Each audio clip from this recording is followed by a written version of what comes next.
Assalamu alaikum. Today was an unprecedented day in US history.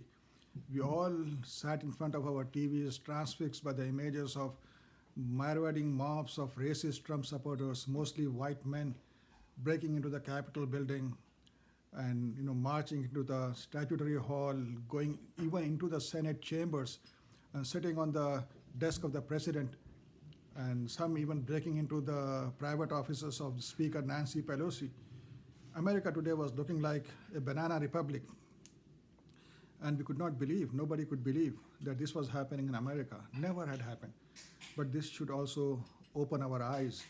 Democracy cannot be taken for granted, freedom cannot be taken for granted, liberty cannot be taken for granted. Human beings can very easily be led into marauding mobs. We saw that in Germany, we saw that in Italy, we saw that in Serbia under Milosevic. We see that in India under Modi. We cannot take democracy for granted. It's a very fragile blessing, so we have to be on our toes, especially when you are a minority. In America, Muslims face the double whammy. We are less than 1%, and we are also brown skinned and black skinned. So we have to realize this.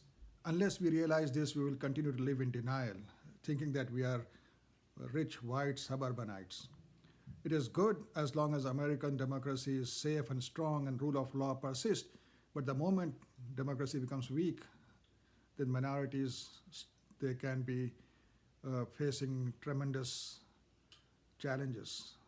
I do not want to scare you, but that is what is happening all over the world. So my message today is to the Muslims from India, because they have an added responsibility. We have lived as a minority in a secular democracy which has started to weaken.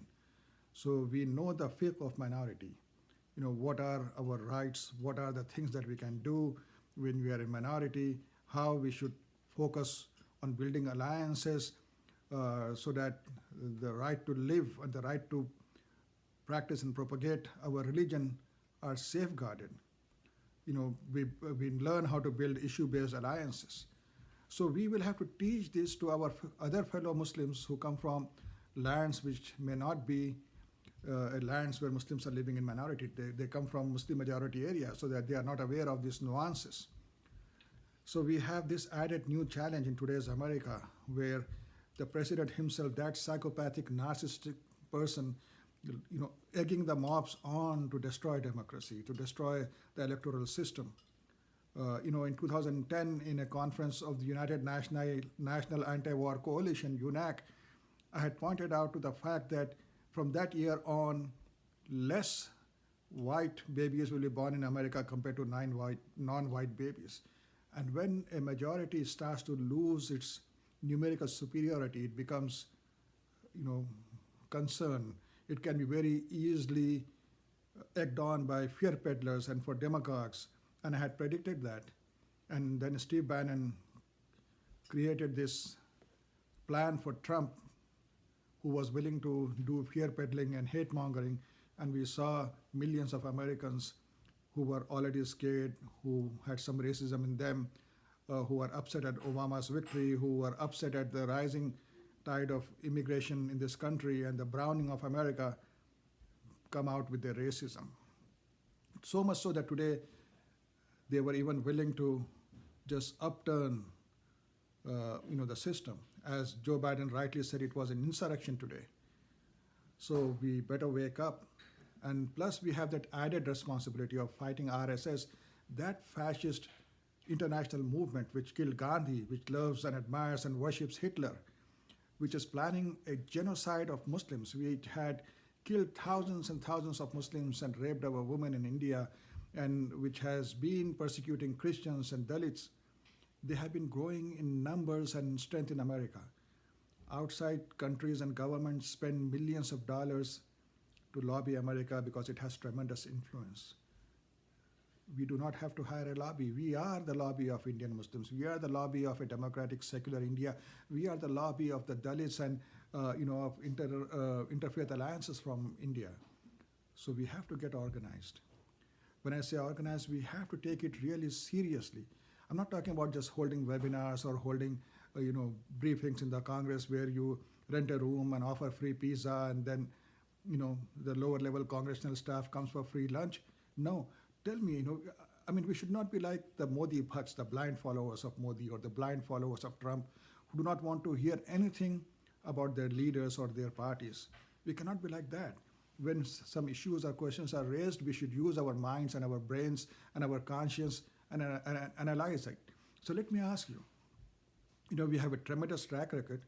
After we launched IMC in 2002, we had a plan to work through alliances. I had this experience of working in an alliance for Bosnia Task Force, where it was a big Muslim alliance with some non-Muslim allies like the women's groups, etc.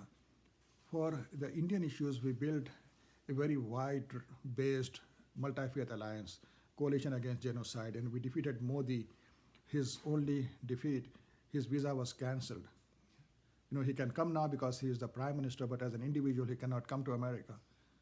You can ask anyone, Imam Siraj Wahaj or Imam Abdul Latif Al-Amin or Imam Talib Abdul Rashid or the ISNA leaders like Saeed Saab or Azhar Aziz or ICNA leaders like Dr. Zahid Bukhari, Tariq Rahman or Justice for All leaders like Abdul Malik Mujahid Saab, and they will tell you that it was a tremendous victory, Imam Khalid Griggs and others.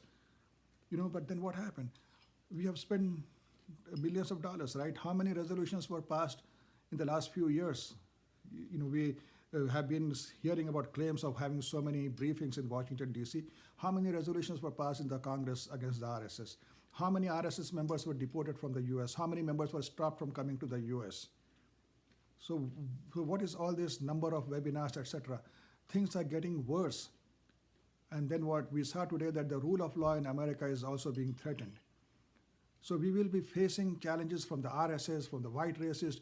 They are making alliances against us. So it's time that we wake up and have an organized effort.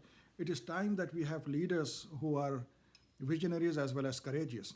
See, when you are coward or when you are scared, you can be very easily manipulated or you can be very easily intimidated or emotionally blackmailed, and then you will not be able to do much. Every leader of our group, whether it's an Indian Muslim group or any other group, should be there leading from the front. They should not hide where they work, they should not hide where they live. I had leaders of Indian Muslims claiming to be in advocacy who went to India and then they refused to give interviews to the media. They're saying that we are afraid of Indian agencies. I can understand sometimes somebody can be afraid, then why become leaders? You can help from behind the scenes, raising money and doing other kind of work. So first we have to have courageous and visionary leaders. Second, we have to have grassroots alliances. Grassroots alliances is the only way. You do not have enough money or you do not have enough votes to go and change policy in Washington, D.C. Right now you're holding webinars and begging the members of Congress, keep on begging, and they don't give a damn. You should be powerful enough that these politicians come running to you. You don't have to beg them. And the only way you can be powerful is if you build alliances, because we don't have the money or the numbers. But if you go and build alliances with progressive churches and synagogues and moderate Hindus and Dalits and Sikhs and Christians, then you will have power. So please, let today wake us up just as it should wake America up. This has been an unprecedented day. At least now our community should wake up. Our community should get involved. It should give time, it should give money. It should lead from the front and teach other Muslims the importance of building alliances and how to live and work in a secular democracy when we are minority. We have that tremendous amount of information because we were born in such a country. Thank you.